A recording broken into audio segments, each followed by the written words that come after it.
C'est le moment de l'intro nulle. Bonjour. Aujourd'hui on est à... C'est pas Natural Beats. On va voir l'intérieur comment c'est. Electronic Arts m'envoie à l'ESA pour suivre un entraînement d'astronaute à l'occasion de la sortie de Mass Effect Andromeda. Bon, dans le jeu bien sûr ils ont des technologies bien plus avancées que nous actuellement, mais cela n'empêche qu'ils sont dans l'espace et qu'aujourd'hui on va faire ce putain d'entraînement que les astronautes font avant d'aller dans l'espace. Et croyez-moi, il est lourd. Mais avant ça on va faire un petit tour de l'endroit. J'arrive Thomas. Je t'aime mon amour.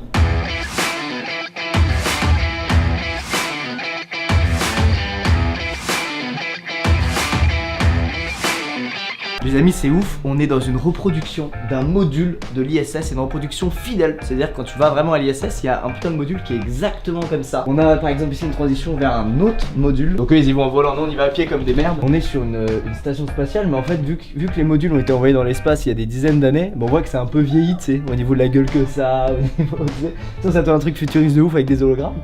C'est faux, retour à la réalité. En fait ici on est dans le hall d'entraînement, donc c'est plein de reproductions de modules comme ici. Et les astronautes viennent ici pendant des années s'entraîner à faire des actions qu'ils vont refaire là-haut, mais sur la vraie ISS, dans les vrais modules. Donc ils ont pas le droit à l'erreur, ils ont un entraînement de malade mental. Il y a un cycle en fait d'entraînement. Pour devenir astronaute tu dois être sélectionné, ok. Ensuite tu vas continuer de t'entraîner pendant entre 1 et 5 années, et ensuite il faut qu'ils aient une mission pour toi en fait, une mission à donner. Et quand ils préparent une mission, ils créent un équipage. Thomas Pesquet par exemple, je crois qu'il était avec un américain et un japonais, et lui il s'est entraîné pendant 5 ans ici avant de partir. Donc le mec il est rodé, je pense qu'il sait tout faire actuellement. Tu lui donnes un caillou, il fabrique un PC, c'est sûr. Et c'est des missions de 6 mois. Donc faut se dire que les astronautes vont passer 6 mois dans des trucs aussi étroits en fait, dans l'espace. Ils ont même des balls quoi, putain moi j'arriverai pas, franchement c'est super oppressant. Donc ils font leur mission, ils reviennent sur Terre, ils repassent en mode entraînement régulier jusqu'à ce qu'on leur réattribue une nouvelle mission, qu'on le réintègre dans un nouvel équipage qui peut être le même que leur précédent, et qui repartent. Voilà, c'est l'histoire d'un astronaute, ce que Thomas Pesquet est en train de vivre aujourd'hui finalement.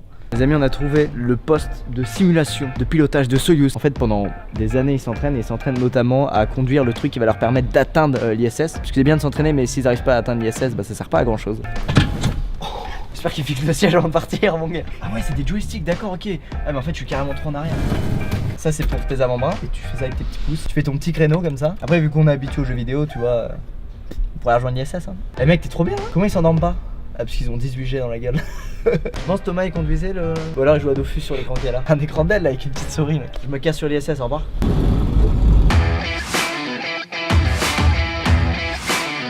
Ici c'est le poste Eurocom, donc le communicateur européen, et le but du jeu pour le Eurocom c'est d'être la voix de l'équipe, la Flight Control Team, l'équipe de vol sur Terre, qui s'occupe du module européen Columbus. Dès qu'il y a quelque chose qui se passe dans Columbus, il y a un Eurocom qui va être là pour transmettre les informations, recevoir...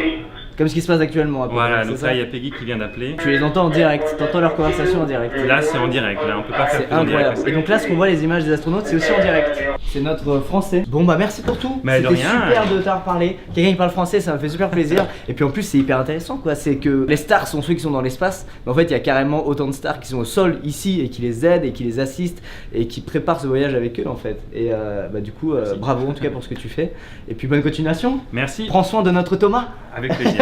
Les amis c'est ouf, on est devant une piscine de 10 mètres de profondeur dans laquelle se trouve une reproduction du module Columbus. Ils vont là-dedans en tenue d'astronaute et en fait ça simule une vraie sortie extravéhiculaire dans l'espace. C'est la simulation la plus proche de la vraie situation. On n'arrive pas à créer un espace où il n'y a pas de gravité sur Terre, c'est impossible. Donc on fait ça sous l'eau, voilà, et ça les entraîne de ouf. Et ils vont répéter les mêmes mouvements encore et encore pour que le jour où ils le fassent pour de vrai dans l'espace, et ben ça foire pas. On va se changer pour faire la plongée. Ma combinaison d'homme qui va aller dans l'espace sous l'eau. C'est trop cool, c'est ce collector quoi. Arrêtez, cassez-vous. Je me transforme en astronaute. Allez, RPZ de la France mon gars. En plus ils mettent ça mais une fois dans l'ISS ils sont totalement en mode t-shirt blanc et petit jogging gris, c'est Nike. Ah pardon, très important. Ah Yacht Club, ça va vraiment plus rien avoir. On va pas mettre ça.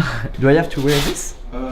You don't have to, but... Ok. Je suis fier d'être français. Je vais bien représenter notre pays. Un mec va mourir noyé, ce sera moi. Allez let's go, je crois qu'on va nous briefer avant de plonger. Ce qui est selon moi un peu nécessaire. Bonjour. Comment ça va? Bonjour. Comment t'appelles-tu? Hervé. Hervé, que fais-tu ici Hervé? Ici, je suis l'instructeur pour les astronautes de l'Agence spatiale européenne pour les sorties extravéhiculaires, quand on va dehors dans l'espace. Ouais.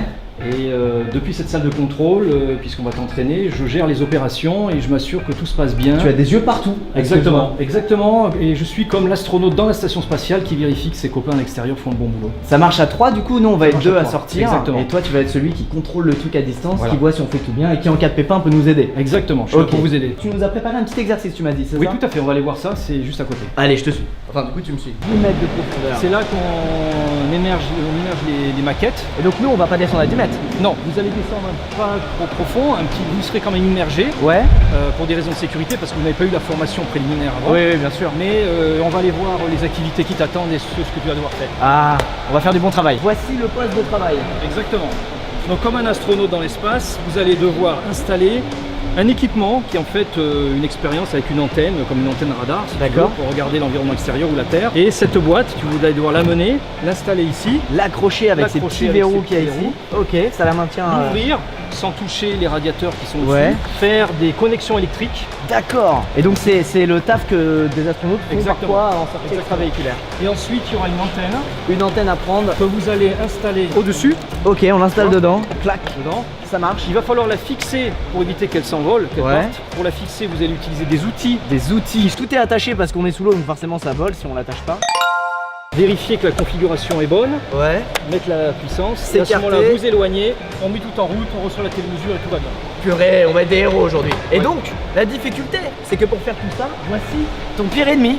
Un gant qui fait que tu as des doigts qui font 3 fois la taille de tes doigts normalement. Et du coup, manipuler avec ça, c'est très dur en fait. On a essayé juste avant et c'est un calvaire. Mais je pense que ça va le faire, on va y arriver. Ça va le faire. T'as confiance T'as en moi, réussi à le Hervé faire. Ouais, J'ai voilà. confiance en toi. Hervé a confiance, du coup j'ai confiance en moi aussi. Je suis en train d'enfiler ma seconde peau qui va me permettre de pénétrer dans le bassin. C'est hyper oppressant. T'es vraiment comme ça. Thomas, je pense fort à toi parce que j'ai le caleçon qui rentre dans les fesses. Je peux te dire que c'est très désagréable. Allez, c'est parti. C'est le moment d'y aller. Je vais pouvoir parler avec David, mon pote espagnol qui fait la mission avec moi dans mon masque. En fait, c'est connecté. On est relié aussi au truc de contrôle juste là où notre troisième poteau va nous donner les instructions sur les oublis. So, David, it's on us now. Let's do this. Je m'appelle David. It's good? Biggest cringe moment of my channel.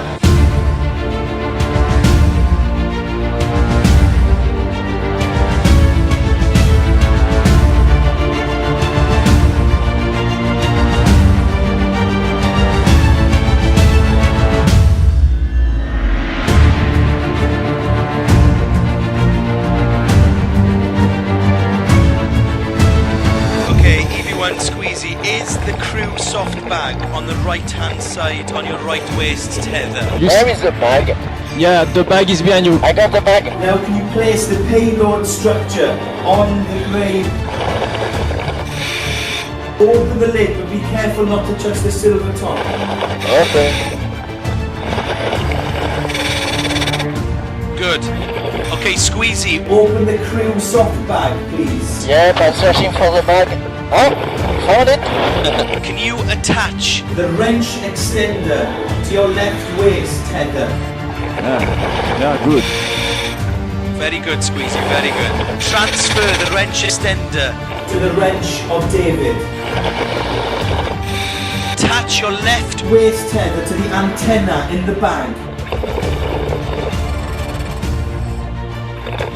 Okay, good job. Now together. Put the antenna inside the payload. Okay, is it in? Yep. Okay, plug the wrench on the black screw. Now turn it twice full. Uno. Dos.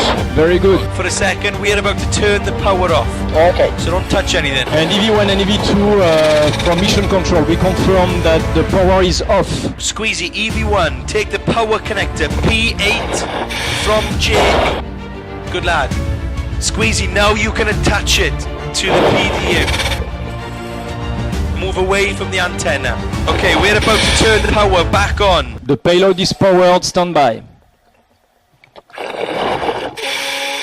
Hey guys, we have great news from mission control. We received the telemetry. So congrats, you did a great job. Yeah, well done, team, well done. Good job, brother. Hey. That's the end. Les amis, je viens de sortir de l'expérience, de la mission qui a sauvé la Terre, apparemment. Il y avait Stephen et Hervé qui me parlaient dans le masque. Et en fait, on entend assez bien, sauf quand on expire. On n'entend plus rien du tout. Et du coup quand il me parlait je devais arrêter de respirer. Ensuite pendant 20 secondes je respirais comme un gros porc. Et là on me parlait je pouvais pas arrêter de respirer sinon je mourrais. Et deuxième difficulté c'est que tu peux pas voir ce qu'il y a en dessous de toi. Donc à un moment je me suis accroché à David, je l'adore hein, mais j'ai pas fait exprès. Je pensais que c'était son mousqueton et que je l'ai arrangé en lui rendant alors qu'en fait c'était le mien. Mais c'était une expérience incroyable, c'était ouf. Et on se rend compte de la difficulté du truc, mais c'est dur, mais c'est. Et c'est que le début. Et c'est que le début. Mission réussie. Merci chef. Félicitations et c'était je suis génial. très fier de toi. Bah merci, ça me fait très plaisir Hervé. Allez, maintenant on va se changer, on va se sécher et on va dormir.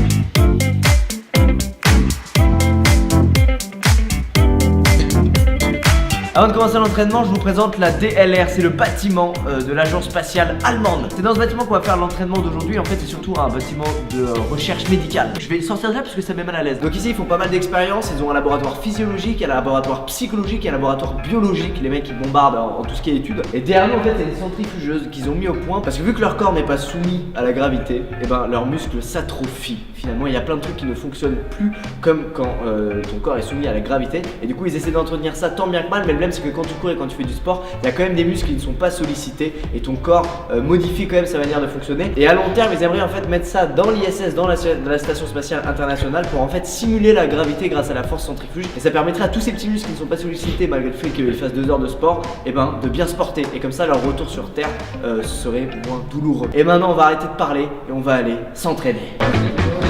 Remember the color in his face, so take a picture.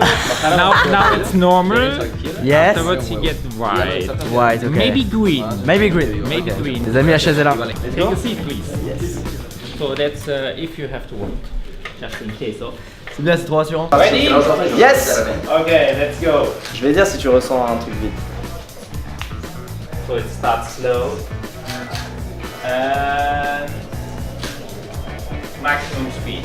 180 degrees per second. Ok. And now move your head forward to the camera. Ok. Right. Yeah. Oh. That's okay. Okay. We speed up a bit. Yeah. Let's go. Wow. Là ça va vite mon gars, putain. So just. okay, okay. It's really faster. Try to move to the camera if you can. If not, it's okay. Yeah. It's harder to go. Yeah, it's okay. The next step is close your eyes, and if the chair stops, open immediately the eyes as much as you can. Okay? Okay. 3, 2, 1, and stop. Je suis en train de mourir. Thank you very much. Je referai plus jamais. Bon les amis, là on va tester le sport façon astronaute, comme ils font là-haut en fait, vu qu'il n'y a pas de gravité. C'est des élastiques qui les maintiennent vers un tapis. Is the weight distributed between shoulders and hips? Je crois qu'il m'a pris pour un allemand, j'ai pas compris du tout ce qu'il a dit.